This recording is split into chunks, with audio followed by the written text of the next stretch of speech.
You know, when I was growing up, I was probably about 8 years old, and at the time, we were living in Silver Spring.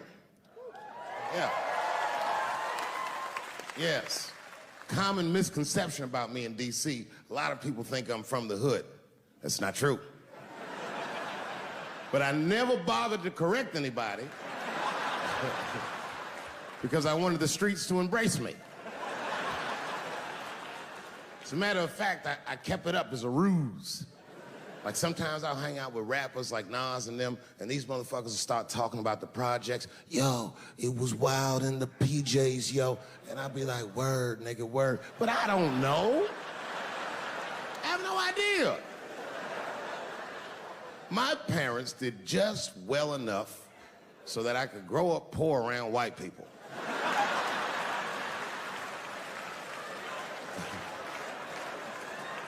And to be honest, when Nas and them talk about the projects, nigga, I used to get jealous because it sounded fun.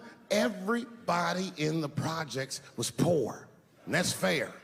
But if you were poor in Silver Spring, nigga, it felt like it was only happening to you. I know the pain of that first sleepover at a white friend's house. And you come back home on Sunday and just look at your parents like, y'all need to step your game up. Everything in Timmy's house works. Remember the first time you saw that? In a cold winter, and you'd be at a white friend's house and see the motherfuckers in their living room without their coats on?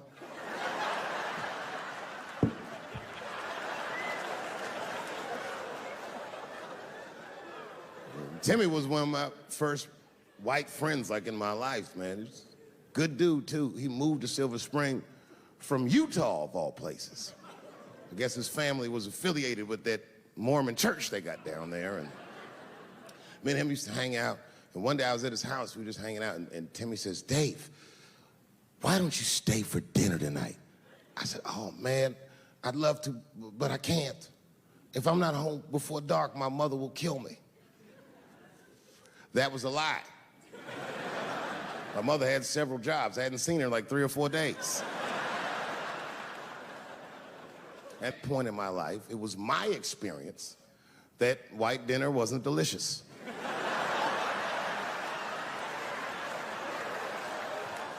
I'd rather go home and fry some bologna or some shit like that.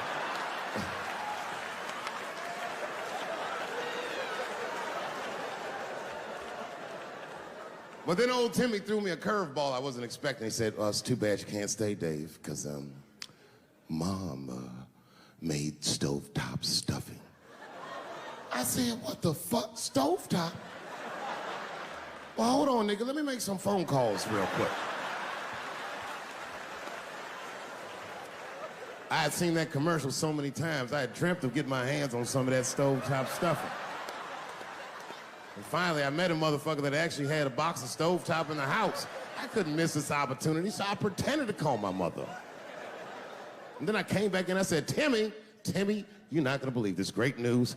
Mom said I can stay. And he said, fantastic. He said, why don't you come with me and we'll help set the table and then we can say the blessing.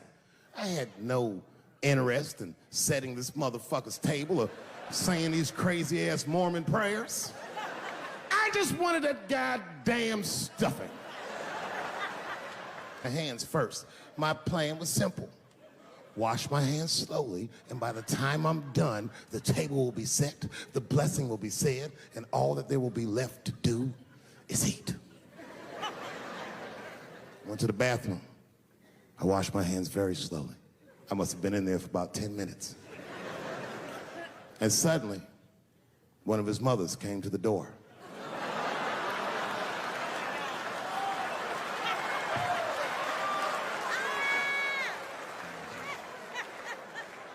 She was like, hi, David, right? I said, yes, ma'am. She said, Timmy tells me that you're planning on staying for dinner. I said, I hope that's not a problem, ma'am. She says, no, it's no problem. In fact, we'd love to have you. It's just that we weren't expecting company. And I'm afraid there's not enough stovetop stuffing for everybody. So I kicked her in the pussy. Bam! Ladies and gentlemen, I told you I'm dope, nigga. I told you what I was gonna say and you still didn't see it coming. And that's why I make the big bucks.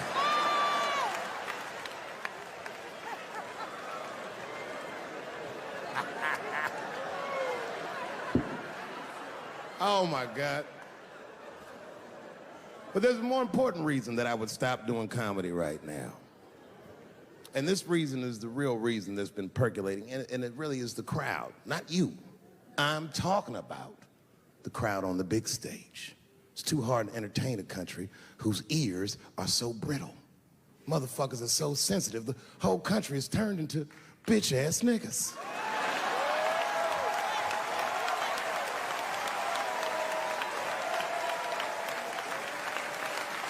Everything you say upsets somebody. You know, I can remember when it all started. It was when I was doing Chappelle show. When I was doing Chappelle show, I used to do the show, and then on the weekends I do like concerts and shit like that. So I'm doing a concert, and there was a couple in the front row, beautiful couple. The wife was obviously Asian. You could see it in her face.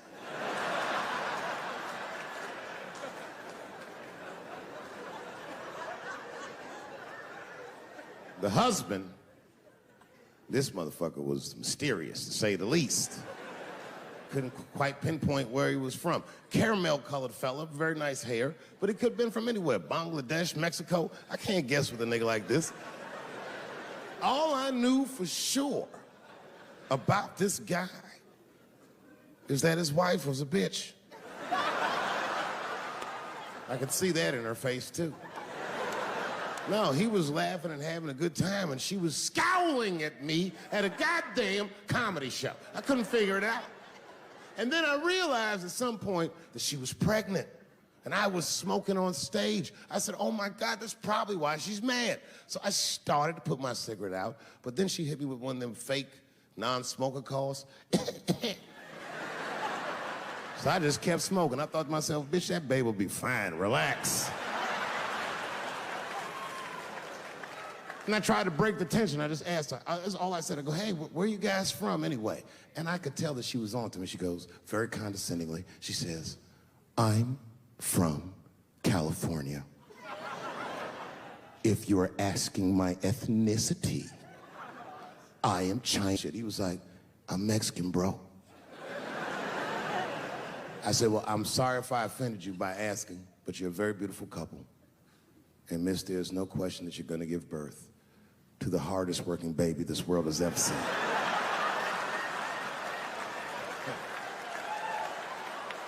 That's not a bad joke. She got very upset. She got up to leave immediately, but she didn't just leave. She had to take one last dig at me on the way out. I will never buy one of your fucking DVDs again, Dave Chappelle. I said, ma'am, with all due respect, Chinese people don't buy DVDs.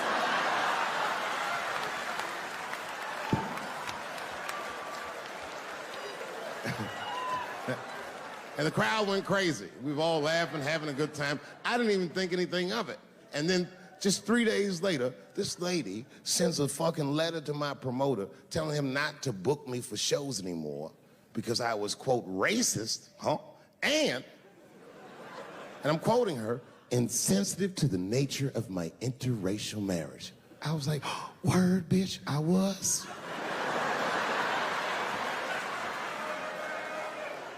If she would know that I myself am in an interracial marriage. That's right. In fact, my wife is Asian too. Surprise, bitch, I'll see you on Thanksgiving.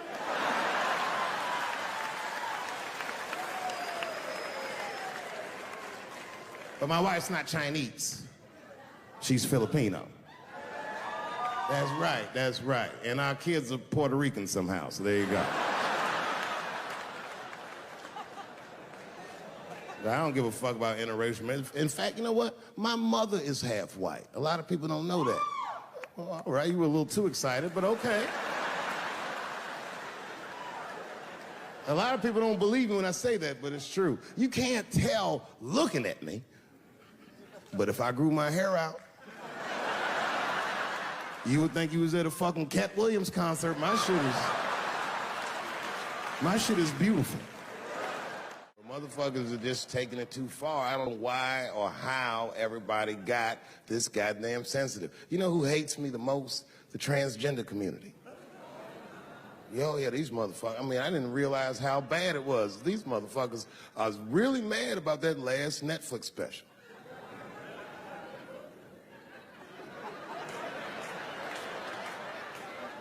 It's tough, man. I don't know what to do about it, because I like them. I always have. Never had a problem with them. You know, just fucking around. As a matter of fact, I think I make fun of everybody, and I mean, as a group of people, they have to admit, it's kind of fucking hilarious, man. I'm sorry, bro. It's like, I've never seen somebody in such a hilarious predicament not have a sense of humor about it. They're born feeling like there's something other than they're born as, and that's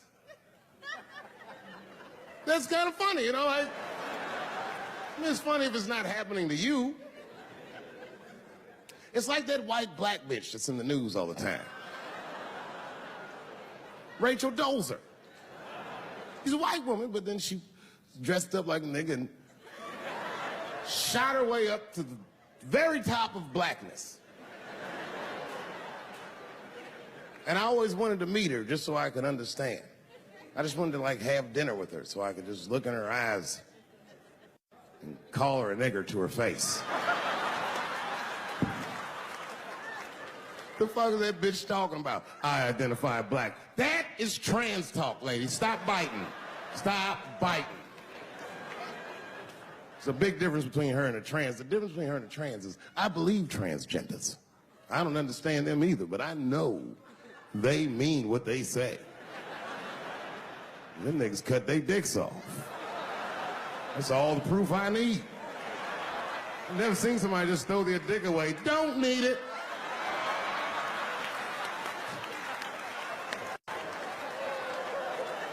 I don't understand, but I believe you and I support your decision, motherfucker. But how far is Rachel willing to go? What is Rachel willing to do so that we blacks can believe that she believes she's actually one of us? Bitch, are you willing to put a lien on your house? Invest in a mixtape that probably won't work out?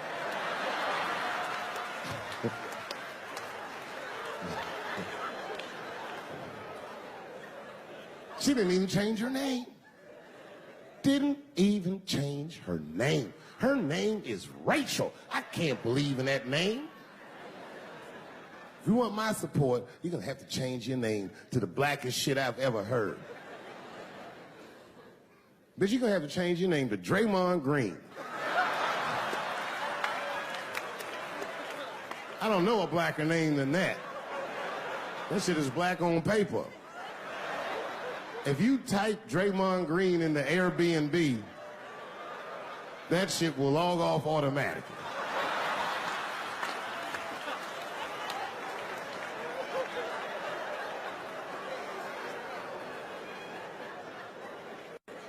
Yeah, people get mad, bro. People get mad about everything I say. I was doing a show. I was in Portland, Oregon, and I was checked in a hotel under the name Charles Edward Cheese.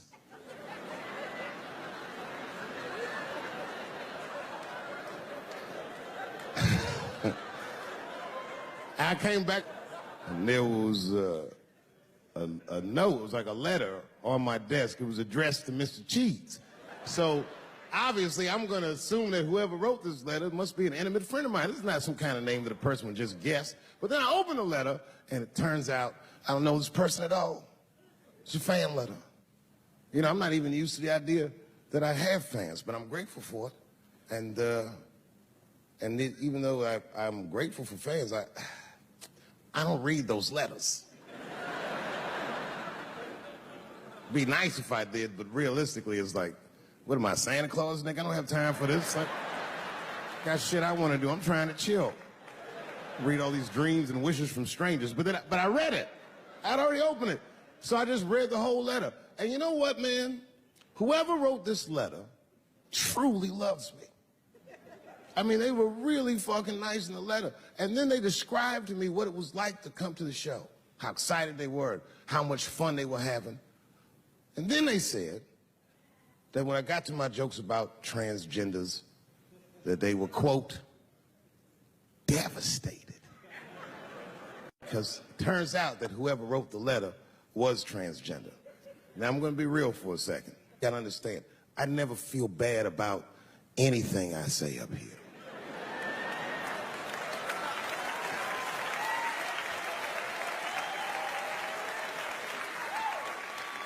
And I would never admit this to you if I hadn't locked your phones up. But it was the weirdest thing. Like, when I read this letter, the shit made me feel bad. I didn't feel bad about what I said, you understand? I felt bad that I made somebody else feel bad. To be honest, I don't even know what I said that upset that person. I have so many transgender jokes.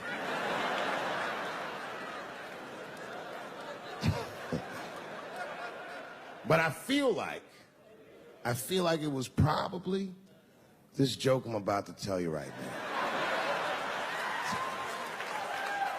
And it's not even that bad of a joke. It's a true joke. I mean, it's not true, but I had read in the paper that Caitlyn Jenner was contemplating posing nude in an upcoming issue of Sports Illustrated.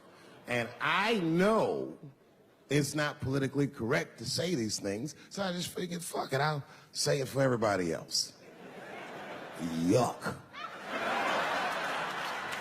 Oh, sometimes I just want to read some stats.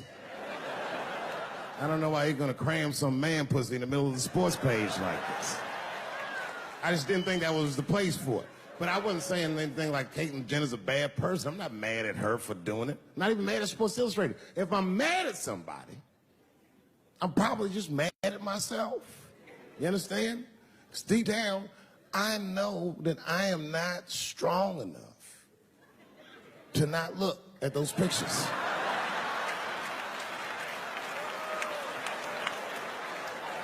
And I don't think I'm ready to see what she's trying to show me. So Caitlyn, goddamn, if you go through with this thing, bitch, you better go hard or go home. I want you to go all the way. Hustler style. Do you know what hustler style means, miss? That means spread the lips.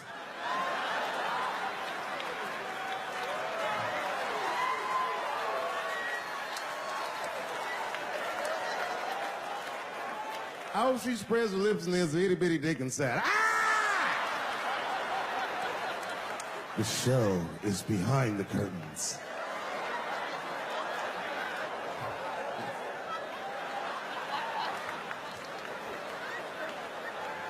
I don't know what I said that upset that person.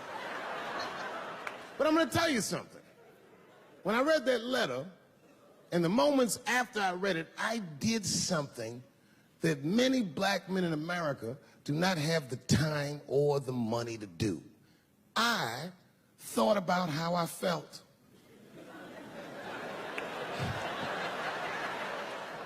I asked myself a very basic question that I don't think I ever directly contemplated. I said, man, Dave, if you're writing all these jokes, do you have a problem with transgender people?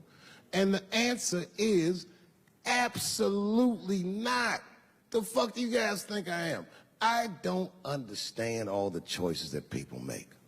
But I do understand that life is hard and that those types of choices do not disqualify you from a life with dignity and happiness and safety in it.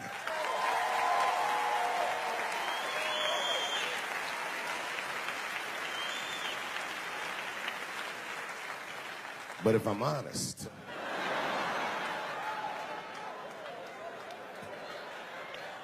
my problem has never been with transgender people.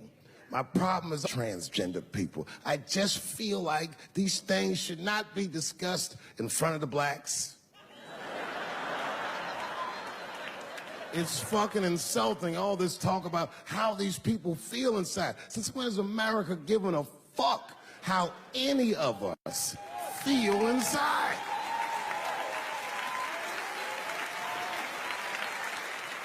And I cannot shake this awful suspicion that the only reason everybody is talking about transgenders is because white men want to do it. That's right. I just said that. If it was just women that felt that way, or black dudes and Mexican dudes being like, hey, y'all, we feel like girls inside, they'd be like, shut up, nigger. No one asked you how you felt. Come on, everybody, we have strawberries to pick. It reeks of white privilege. You never asked yourself why it was easier for Bruce Jenner to change his gender than it was for Cassius Clay to change his fucking name?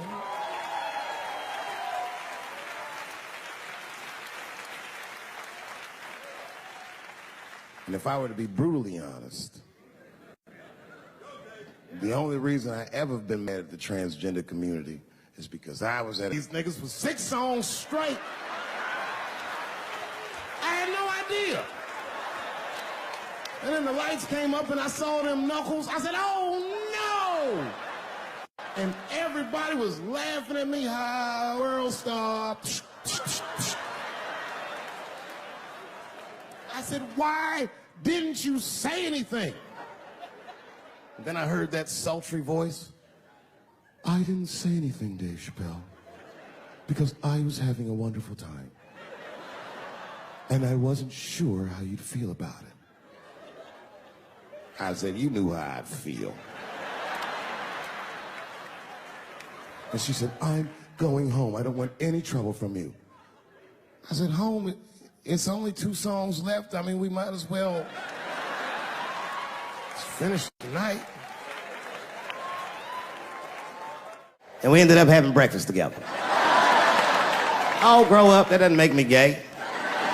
I just titty fucked her. His titties are as real as any titties in L.A. It's 2 o'clock in the morning. I was just borrowing a little friction from a stranger. Whoops.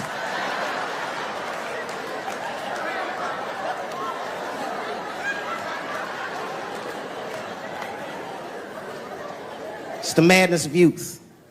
It's the types of mistakes that a man makes when he's young. I wouldn't even know that it's necessarily a mistake. It was a wild night out. But I don't do it like that anymore. I'm old. I'm 44 now. Right. It's the first time in my life I've ever started to physically feel my age. It's tough, man. You know how I know I'm getting old? This is embarrassing, but I was in my hotel room. I'm not gonna lie, I was jerking off, and I was really sweating it out. And this is when I knew I was old. I just gave up in the middle, nothing even happened.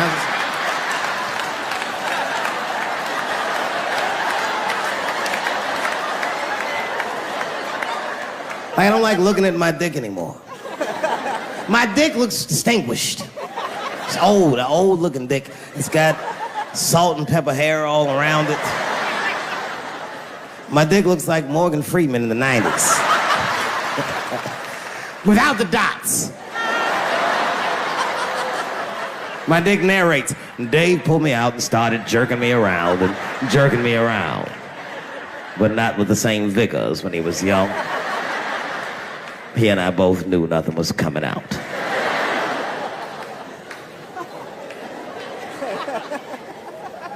I see my age in my children.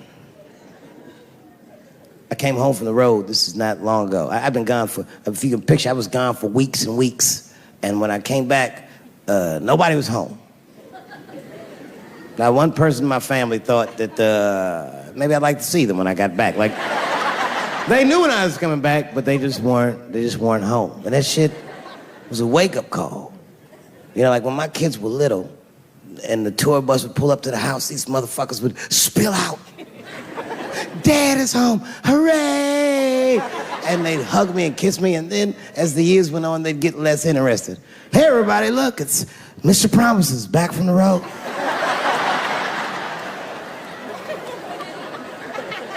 But an empty house, that's some cold shit. And I went into my oldest son's room. I was like, hello, hello? He was gone. And I'd never done this to him before, but for some reason I just did it. I just looked through his shit. just to see who this motherfucker was becoming. And I found these notebooks, and I started going through the notebooks, and it was all this wonderful poetry in them, written in his handwriting. I didn't even know this nigga wrote poems.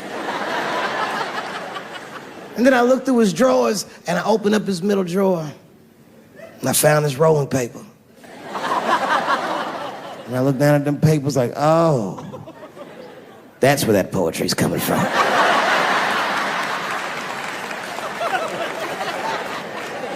And that shit broke my heart. I mean, I smoked weed, but I mourned my son's innocence. And I cried a little bit. And I took his papers upstairs to my room. Rolled some weed that I'd hid from the family. And I got really high. And then I got paranoid, so I put his papers back how I found them. So he wouldn't know what I was up to. This nigga won't even know that happened until he sees the special. Yeah, nigga, I found your papers. He's a cold motherfucker. Let me tell you, this kid is only 16 years old. Listen to what he did to me. This motherfucker calls me up in the middle of the night. It was 1 o'clock in the morning. He goes, Dad, don't be mad. I knew something was terribly wrong.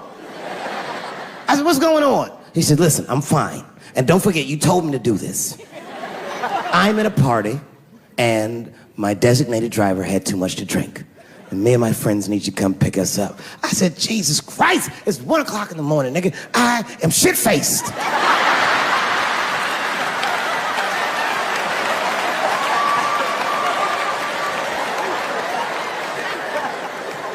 But I figured, fuck, it's better me than some kid. I might as well roll the dice and go pick my nigga up. I said, all right, I'm coming to get you. Just give me the address and I'll be right there. And then he gave me the address and I was shocked. I said, son, you are not gonna believe this, but I'm at the same party, nigga.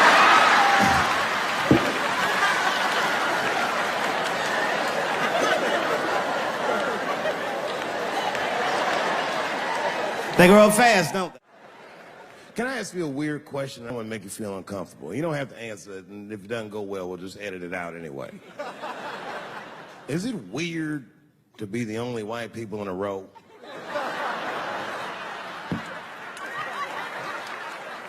Is it weird? I mean, you can be honest. Does it feel strange? Are you worried at all? Give me your money, motherfucker. I'm fucking around. I'm just saying. This guy got ice in his veins. He didn't even buckle. You know, like many black men my age, the first time I voted was 8 years ago.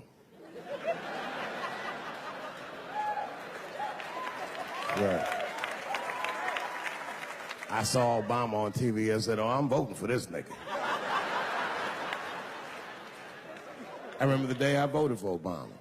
I voted in Ohio, and my vote matters in Ohio. Ohio is a battleground state. But when I pulled up to the polls, all the soldiers were in line. There were so many black people in that goddamn line, I didn't even know it was a polls. I thought it was a check cashing place.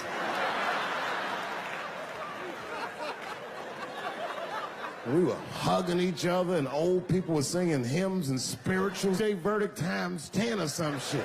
I've never seen black people that happy.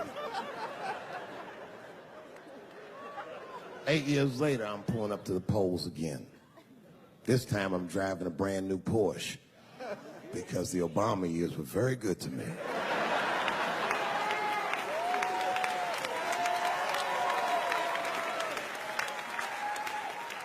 I was early voting, and when I parked my car, I figured out something that it would take the rest of the country another week to figure out.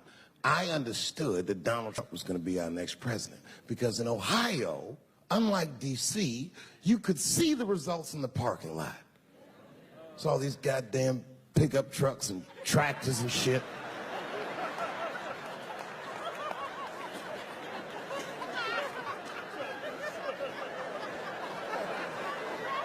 And then I walked up and I saw a long, long line of dusty white people.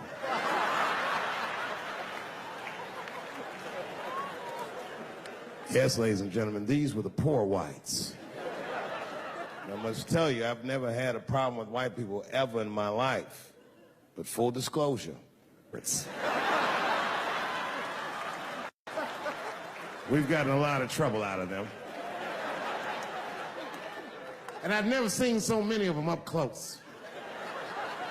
I looked them right in their coal-smeared faces. And to my surprise, you know what I didn't see? I didn't see one deplorable face in that group. I saw some angry faces and some determined faces, but they felt like decent folk. No, they did. In fact, I'm not even lying, and I didn't sound fucked up, but I felt sorry for them. I know the game now. I know that rich white people call poor white people trash.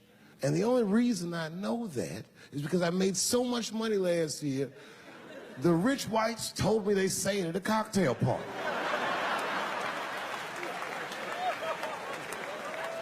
And I'm not with that shit.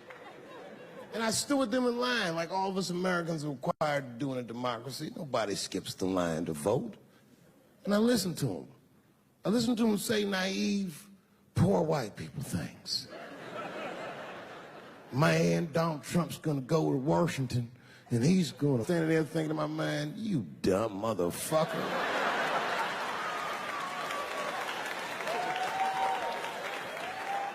You are poor. He's fighting for me.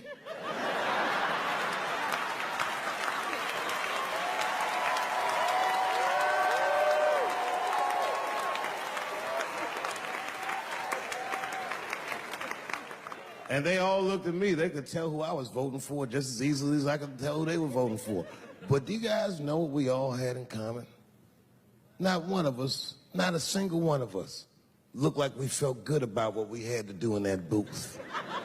We were just doing our goddamn duty.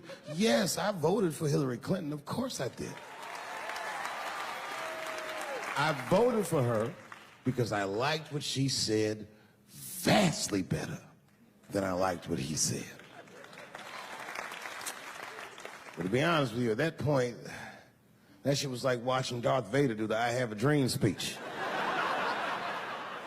That bitch is mean as hell. She'd already Karate Kid swept Bernie Sanders' legs from underneath him. Boy, it was hard voting for that shit. But it was the lesser of the evils. I know you were a Clinton supporter, Miss I am sorry for her. But it didn't feel as good as it should have. She was gonna be our first woman president. They were gonna make coins out of this bitch.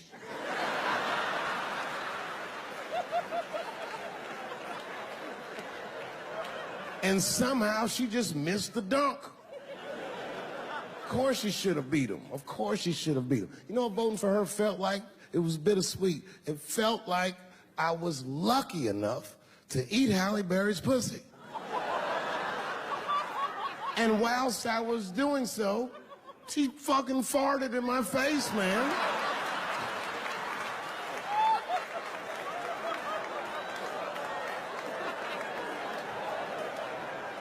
Now you understand, I'd still do it. But boy, I wish she didn't fart in this great nation's face.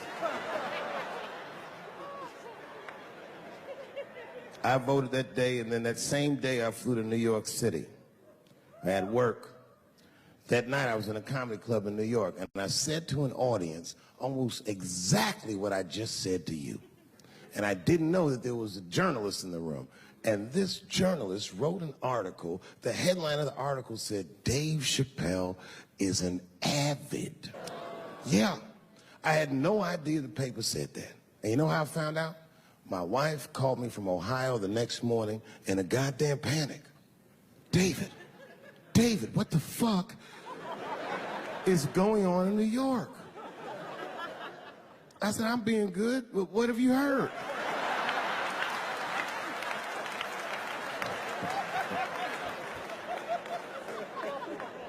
And my wife said, the paper is saying that you're a Donald Trump supporter. I was like, whew.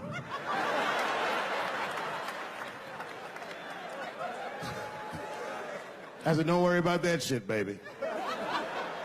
Nobody in their right mind would believe that. And she said, no, David, people believe it. And then she started reading the comments to me.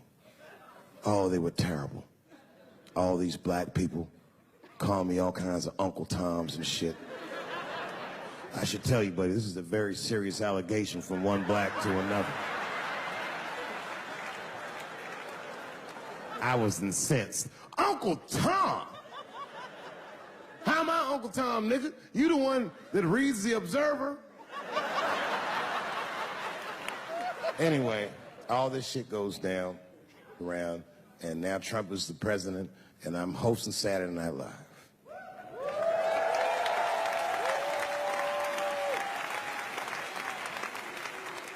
And I didn't really prepare my monologue. I just kind of winged it. And at the end of the monologue, I don't even remember what I said. I said something like, fuck it, we're historically disenfranchised, and we're gonna give him something about we're gonna give him a chance if he gives us a chance. I don't know what I said, but whatever I said, I really wish I didn't say that shit. It was not worth the trouble. Now I walk into the barber shop and all them black people just be looking at me like, yo, Dave, what's up with your boy? Yo, nigga, yo! Not my boy. Because I don't care if you're a Republican or Democrat, if you support him or not, any objective person is going to have to admit that this motherfucker is having a terrible go of it. It really is. We've had presidents before that have done bad jobs, but this shit is worse than a bad job. It's scary to watch. Holy shit, it's like seeing a crack pipe in your Uber driver's passengers. The fuck is wrong with this guy? Yo, he is lunching, nigga. I watched Donald Trump in a press conference, and this motherfucker had all the media gathered, and this nigga literally asked the media to their face to stop finding shit out. I was like, yo, this motherfucker is bugging. And then, I'm not even making this up, his lips started sweating. His lips. Have you ever seen a motherfucker's lip sweat? What the fuck is wrong with this nigga's lips? It's like if you're on a plane, right? You ever been on a plane? I get scared to fly. I do it all the time. I be scared on there. And sometimes the plane will hit turbulence. And then I get nervous. But I always look at the flight attendant, and she looks calm, and it makes me feel calm. But if that bitch's lips were sweating, it's terrifying. Like, yo, nigga, why are your lips sweating? What do you know? And then, I'm not even making this shit up. This motherfucker grabbed the podium, he goes, you don't know how scary the things I read in my briefings are. What's that, bro? That's bad leadership. Even as a parent, you think I'm gonna sit my kids down? Hey, little man, come here real quick. I just wanna holler at you for a second. Yo, I'm 3 months behind on the rent, nigga, and I am worried. Very worried. Go to school and have a productive day, nigga. I was just thinking out loud, getting some shit off my chest. Like, what the fuck are you doing, bro? This is bad, man. Jesus Christ. All this motherfucker's ideas sound like high people ideas. Like, he doesn't think these things through before he tells us. He just tells us what he's thinking as soon as it occurs to him. This shit sounds nuts. I'm gonna go to China, and I'm gonna get those jobs from China and bring them back here to America. For what, nigga? So iPhones can be $9,000? Leave that job in China where it belongs. None of us want to work that hard. What the fuck is he thinking? Because I don't want to make them shits. What the fuck are you doing? Stop trying to give us Chinese jobs. I am going to bring back coal. Coal? I'm even exaggerating. I have never in my life even seen a fucking lump of coal. I honestly don't even know what coal is for. If you're gonna have motherfuckers digging around in the dirt looking for shit, find me some truffles, nigga. That's what I'm about. And these truffle prices are getting out of control. If it gets any worse, I'm gonna be back down to regular butter like everybody else. Terrible, terrible job. This motherfucker hit North Korea with rap battle threats. Fire and fury, like, yo! Yo, what are you doing?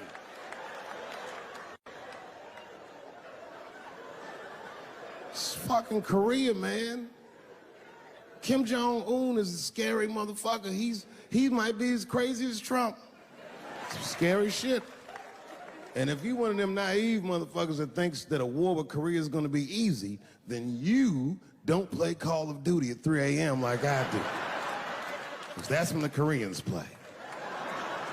Fucking 8-year-old Korean kid took out my whole goddamn platoon last night.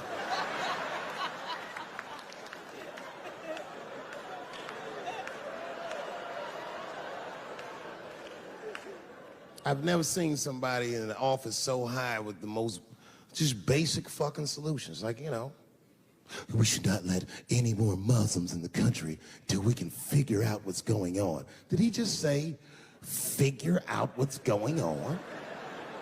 Who doesn't know how to do basic math? Let's count it out, okay? There's been 17 mass shootings in the United States. 4 of them were done by Muslims. None of those 4 Muslims were from any of the 7 countries in your stupid ass original band.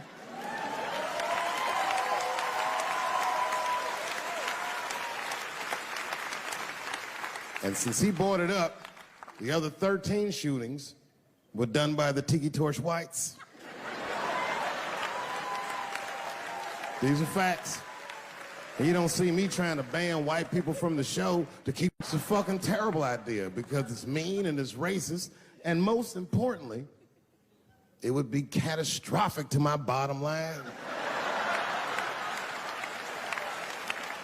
If there were no white people here tonight, I might leave this bitch with $1,800. This man needs to realize that we all need each other. And that's why we will never, ever be able to beat China. Because everybody in America is racist, and everybody in China is Chinese. This motherfucker called it all wrong. And don't believe the media either, because as all this shit is happening, the media is trying to make us believe that the extremities amongst us are the norms. We can disagree, that's fine. And most of us are keeping a cool head about this shit. You know what I mean? Americans generally respect one another's beliefs, even if they don't share those beliefs. I know I do. I respect everybody's beliefs except Amish people. Because they are the only ones that I can say clearly their God is wrong. The speed limit is 75 miles an hour in Ohio, and 1 lane of traffic is buggy. Nigga, your God is ridiculous. All the Amish people around my way know me too. Not from television, obviously. They know me from the streets. Because when I see them horse and buggies, I'll pull the Porsche over and talk to them. Ezekiel. Ezekiel, are you sure that God doesn't want you to have any of this technology or this energy? Huh? Huh? I can't hear you, nigga. Let me turn this air conditioner off. What did you say? And them niggas be like, get away from me, ye. Ye tried to tempt me like the devil. Devil? Nah, bro, I'm trying to put you on to the game, Zeke. It's a big world out here, nigga. I just went 25 miles in 30 minutes. That's a day's journey for you. You don't even know what the weather's gonna be tomorrow, do you? I do. You don't even know that there's a valuable Pokemon right on you. I drive away. Huh? Oh, my vape pen? You want to hit my vape pen? Oh, sorry, nigga. I'm trying not to get herpes. My bad. I've been playing cat and mouse with herpes for 30 years now, but every night I go to the club, I'll be like, not tonight, herpes. No disrespect. I'm not saying you have herpes. I'm just saying 1 out of 5 people do. So let's just all be careful around this motherfucker and make sure that we leave with the lips we came with.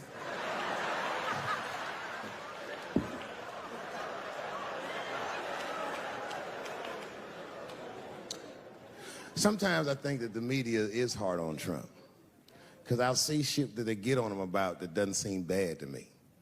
I mean, a nigga got on Trump about not staying in the White House enough. Who gives a fuck? This motherfucker was rich. Used to shit in a gold toilet. It's true. I don't know if you've ever been to the White House. It looks like a very nice place to work, but I wouldn't want to live in that Scooby-Doo ass house either. That shit's terrifying looking. Imagine you trying to jerk off.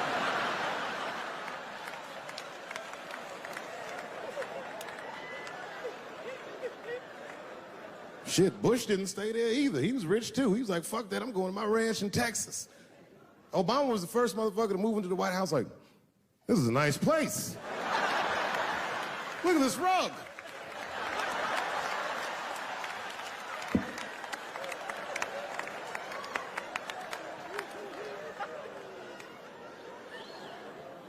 The media got on him about putting Jared Kushner in his cabinet, and I didn't think that that was the worst thing he'd done. I mean, it was still early, and I mean, it's not unprecedented. Kennedy had his brother as the attorney general, right? And this motherfucker's a Washington outsider. To be honest with you, I'd probably do the same thing. As a matter of fact, I do. You think I go to a Hollywood meeting with all them white folks by myself? I bring my nigga Mac Mittens from the streets. I don't even know his real name. Everybody just calls him Mac Mittens. But I know he's not qualified to even listen to these meetings, but this motherfucker just makes me feel good. And all the white people look at me like, Dave, do you mind asking your friend Mac Mittens to excuse us so that we can talk business? And I say, fuck that. Anything you say. He listened to the whole meeting. And when they done talking, I just look over at Mac Mittens, and if he gives me the signal, meow, meow, I'll sign the papers. It's a gut check. Or how about this one? Remember when it was the day after the election and the president of Taiwan called Donald Trump to congratulate him? And Donald Trump, you know, of course, took the call and talked to the president of Taiwan. The problem with that was Taiwan doesn't have a president. The United States functions on what they call a one China policy, and Taiwan is a renegade province of said China. And Donald Trump didn't know that and picked up the phone and started yammering away, and the media ate his ass up. And I'm not gonna lie, I was laughing like shit. I was like, oh shit, this dumb motherfucker is in trouble. And then that night I was in bed drifting off to sleep, and then I had to admit it to myself. I was like, I didn't know that shit either.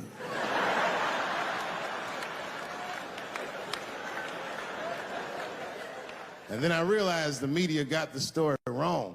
The story wasn't that Donald Trump took the call. Nobody told Donald Trump not to take the call. That's terrifying. God damn, nigga, you don't have a Mac Mittens on your team? It wasn't like they were calling the White House. They were calling the switchboard at Trump Towers, and they were getting through. Anybody. Mr. President, there's a Ricky Ticky Tabby on the phone for you? Yes, put him through. Hello, Ricky Ticky. Good to talk to you. Mr. President, there's a John Jacob Jingleheimer Smith on the phone. Oh, his name is my name, too. Put him through. Hello, John Jacob. Let's talk business. How many people in this room are not originally from the United States? My round of applause. Where are you from, bro? You right there. Iraq. You're from Iraq? Ew. I was fucking around. How long have you been here in the country? 23 years. 23 years? Are you a citizen yet? You are? Congratulations, nigga. Congratulations. Well, welcome to this great land. You know, I'm gonna give you a history lesson, because I'm sure this wasn't on your entry exam. But every naturalized American has heard something about what I'm about to tell you. A picture is the early 50s in the United States. This 14-year-old boy goes down from Chicago to Mississippi to meet his extended family for the first time. He'd never been to Mississippi. And before he went, his mother said to him, very pointedly, she said, if a white man looks you in your eyes in Mississippi, look away. And I don't know what you know about black people from Chicago, but they're not a scared people. Legend has it, he was in front of a convenience store hanging out. A white woman walked out of the store, and he thought she was pretty, and he said, bye, baby. Not realizing that he had just made a fatal mistake. 4 days later, a group of adult white men burst into this family's home and snatched a 14-year-old boy out of bed in front of his family that was powerless to stop them, and he was never seen alive again. His name was Emmett Till. They found his body maybe a few days later. It was in a creek, tied to a wheel so it would sink, horribly beaten and bloated. Hideous.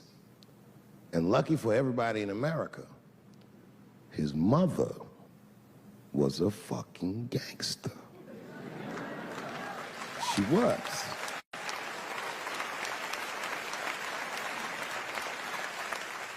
If you can imagine, in the very midst of a mother's worst nightmare, this woman had the foresight to think about everybody. She said, leave my son's casket open. She said, the world needs to see what they did to my baby. And every publication here in the United States had this boy's horribly bloated body on its cover. And if our civil rights movement was a car, this boy's dead body was premium gas. This was a very definitive moment in American history where every thinking and feeling person was like, ugh, we gotta do better than this. And they fought beautifully, and here we all are.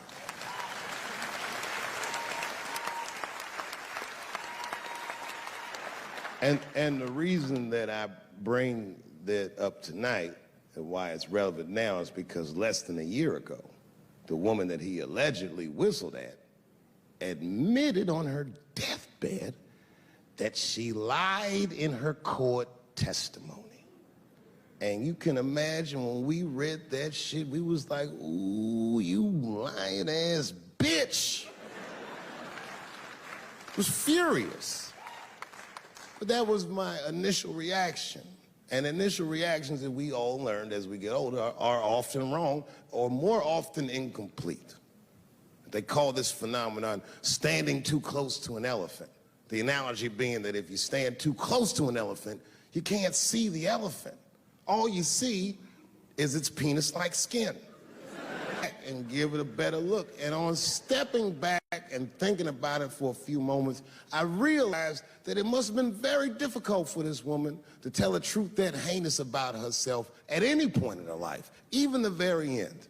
And I was grateful that she had the courage to tell it before she left this world, because it's an important truth and we needed to know. And I said to myself, well, thank you for telling the truth, you lying ass bitch.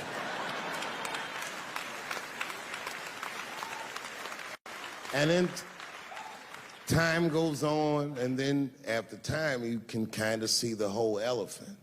And it's humbling, because you realize that this woman lied, and that lie caused the murder.